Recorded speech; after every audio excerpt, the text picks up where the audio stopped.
on est quand même un petit peu mieux là. Shibuya, c'est fini. Putain, juste de le dire, j'ai envie d'égorger quelqu'un. Comme on dit, toutes les bonnes choses ont une fin et la saison 2 de Jujutsu Kaisen n'y fait pas exception. Une vidéo qui va parler de l'intégralité de l'arc sortira d'ici peu. En attendant, abonnez-vous et accompagnez-moi dans cette ultime review de ce dernier épisode du drame de Shibuya.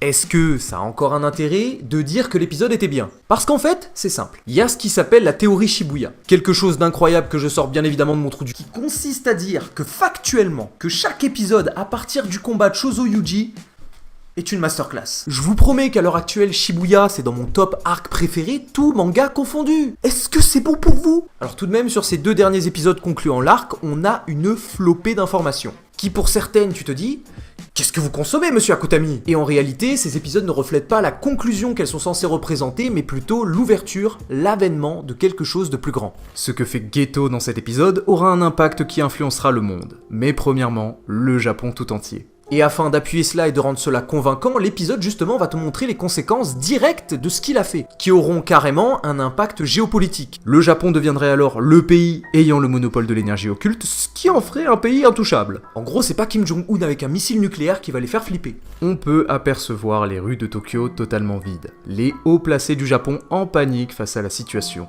Et obligés d'annoncer à la population l'existence des fléaux. Devoir quand même dire aux habitants de Tokyo que des créatures au pouvoir surnaturel rôdent dans la ville avec pour seul objectif de tuer des humains? Facile! Mais empêcher le grand méchant d'exécuter son plan? Ah là... Je pense quand même ne pas être le seul à s'être dit « Qu'est-ce que fout cette connasse ?» À la base, tu la vois débarquer. Tu te dis « C'est une classe S, c'est la seule qui peut s'opposer à lui, il va y avoir une grosse baston sa mère. » Et au final, rien du tout. Le personnage fait juste acte de présence et est là principalement pour servir de gag.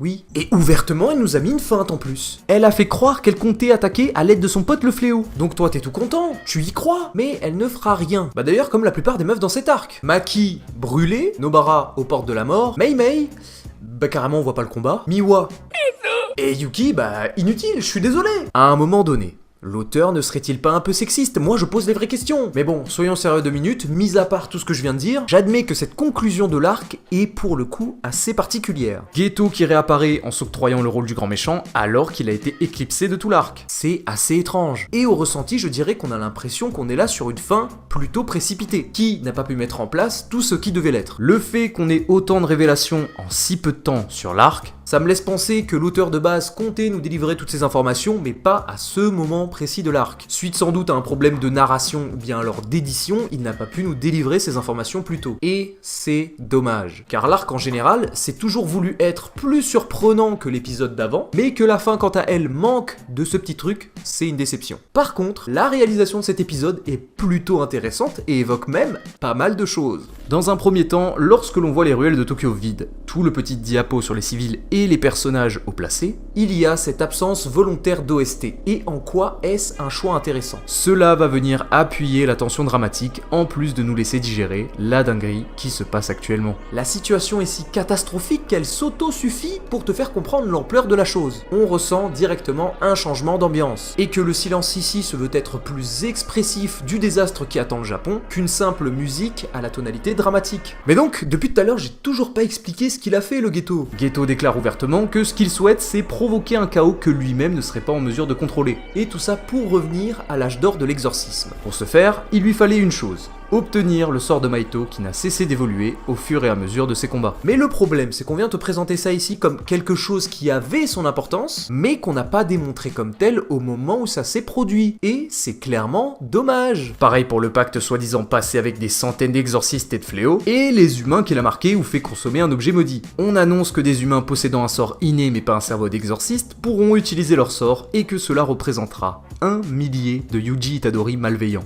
Et elle? Moi, non, c'est pas effrayant du tout. Ah, woman.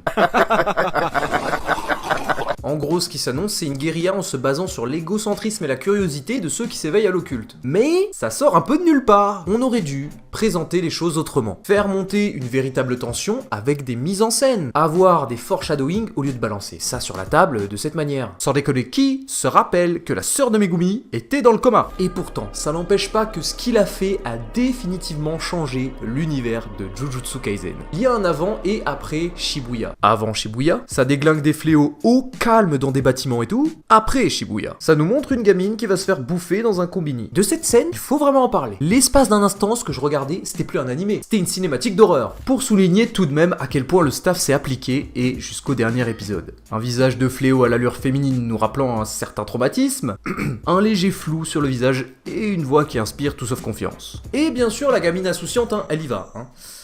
Rien de plus normal.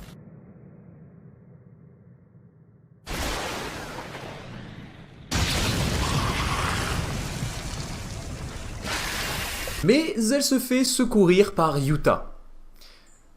Attendez, comment ça? Okotsu Yuta est de nouveau dans la partie. Les gars, j'ai vu le film 0, au moins 3 fois pour être plus précis. Si là on fait un comparatif, on n'est plus sur le même personnage. On a un Yuta qui est confiant, qui est limite même insolent, avec une coupe de beau gosse. Tout l'opposé de ce qu'était le personnage dans le film. Par contre, il y a comme qui dirait une sacrée incohérence. Yuta juste après sauve la gamine et évoque le nom de Rika, car il s'adresse directement à elle. Sauf que...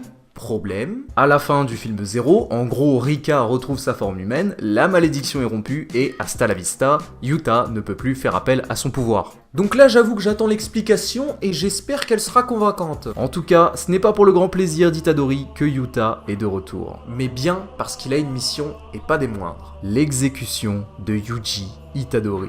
Donc oui, comme on s'en doutait, Yuji est condamné et celui qui va devoir s'en charger, c'est Yuta. On va vraiment avoir un affrontement entre les deux personnages qu'on a présentés à un moment donné comme étant héros de Jujutsu Kaisen. Et l'épisode se conclut par une petite scène où l'on voit Yuji marchant calmement et appâtant des fléaux. Attends, on revient un instant en arrière? Ouais, nickel. J'aimerais m'attarder un peu sur les cicatrices qu'a à présent le personnage principal, enfin surtout sur le choix que l'auteur a fait de les conserver. Dans n'importe quelle œuvre shonen, que ce soit One Piece et Bleach, ici ce sera les exemples les plus parlants, tellement de personnages seraient défigurés et justement c'est pour cette raison qu'on ne les conserve pas, ils ressembleraient plus à rien. Cependant, celles qui sont conservées comme sur le torse de Luffy face à Akainu, Zoro face à Mihawk, et ici Yuji face à Maito, sont présentes car elles racontent quelque chose. Les cicatrices que Yuji a dorénavant représentent la souffrance qu'il a subie à Shibuya. Et que par conséquent elles sont présentes car cette souffrance a façonné le nouveau Yuji qu'il est à présent. Et c'est une manière aussi de dire que cette souffrance, il la porte continuellement en lui et je trouve ça hyper intéressant. Et très rapidement, je vais conclure cette review en parlant du communiqué. Enfin, appelons ça plutôt la punition que vont subir ceux cités dans le communiqué. Geto, toujours vivant, jusqu'ici tout va bien. Satoru Gojo, complice de l'incident de Shibuya, banni à vie du monde de l'exorcisme.